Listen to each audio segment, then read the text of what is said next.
Yes, alright. Nkulamusizaako nnyo mukwano gwange najjo sinza obbanga otuwuliriza mwebale kwekumira ku Yugi Update TV. Olunaku olw'eggulo nabawadde information nga Muhoozi Kainerugaba ayisizza ekiragiro ku mukutu gwa Twitter eri ekitongole oba institute eya UPDF ng'alagidde abakyala bonna balina kwekuumira mu uniform ezijjayo ennono ne culture ey'obuwangwa obw'ensi eya Uganda. General Muhoozi Kainerugaba olwaleero atadde ekifaananyi nga bw'ayagala aba UPDF abakyala engeri gye bambalamu, engeri gye beeyisaamu ku magye. Wabula tetumanyi oba eno engeri gy'ayagala kikolebwemu ekifaananyi ky'abawadde n'ensi gy'abageraageranyizzaako oba Uganda yatuuse ku standard ng'eyo.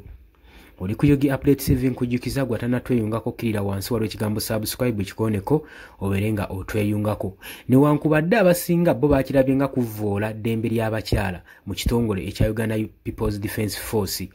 Muhoozi Kainerugaba newankubadde yadde ayisizza order tekyasigadde tekitegeerekese oba order eno egenda kubeera nkola mu UPDF Act oba yakiyisizza nga sekinnoomu personally nti ye waayagala kibeere. UPDF naddala aboogezi bayo officers abakulembeze baadde tebannavaayo kwongera ku nsonga eno nga tebannabeera concerned nnyo n'obubaka obwafulumiza ne General Muhoozi Kainerugaba paka n'olwaleero. Naye ate olwaleero Muhoozi Kainerugaba avuddeyo n'akuba ekifaananyi nga aba UPDF abakyala wayagala bambale.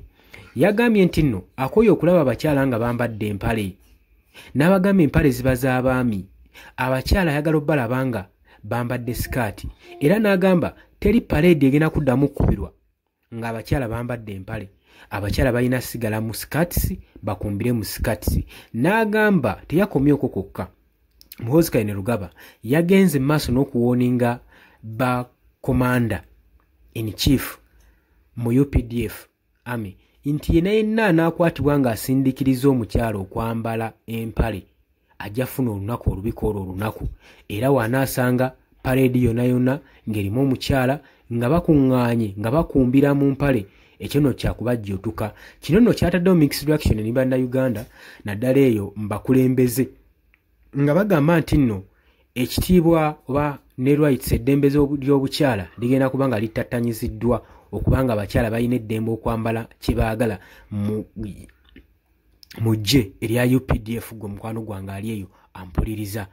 Abula abasinga ate baakirabye ng'ekigenda okuteekawo ennono n'opromotinga culture mu kitongole kino ekya Uganda People's Defence Force naddala eri abakyala okulaba ng'empisa zaabwe tezikyoboolebwa n'ekitiibwa kyabwe nga tekitattanyizibwa. Wabula okusinziira ku mirimu bano gye bakola abasinga tebasakendinze kintu kino bagamba nti nno trousers zandibeerako beta okusinziira nga institute emirimu gyekola ne operations ezigenda mu maaso mu kitongole kino ekya Uganda People's Defence Force. Ne wabula ye Muhoozi alemeddekera nga emphasizinga nga akkaatiriza nti tayagala kulaba mukyala n'omu ayambadde empale okuggyako sikaatisi. Wabula uniform gy'abageraageranyizzaako tetumanyi oba bagenda twala obudde okukola uniform ezifaanaganako ekikanga ekyo kubanga jjukira bulungi nnyo mu Uganda waliwo obuntu obutono wano nga ministries zaffe tezisobola bwekolera.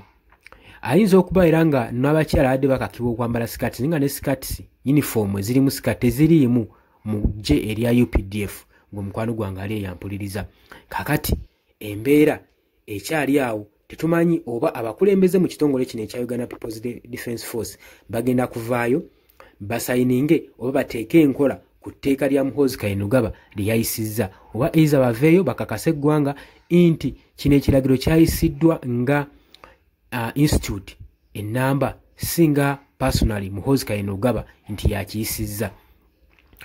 Olowooza otya ku nsonga eno? Wano wenkuyitira nkwaniriza mu comment section oteekewo endowooza yo. Olowooza kisaanidde abakyala mu ggye erya UPDF ogenda mu maaso n'okwambala sikaatisi empale bazireke okusinza ku operations bagenda mu maaso n'okukola olaba nga sikaati eri fit gye bali okulaba nga bakola operations ez'enjawulo n'okwesasayizinga activities zaabwe mu institute eno? Olowooza otya ku nsonga eno?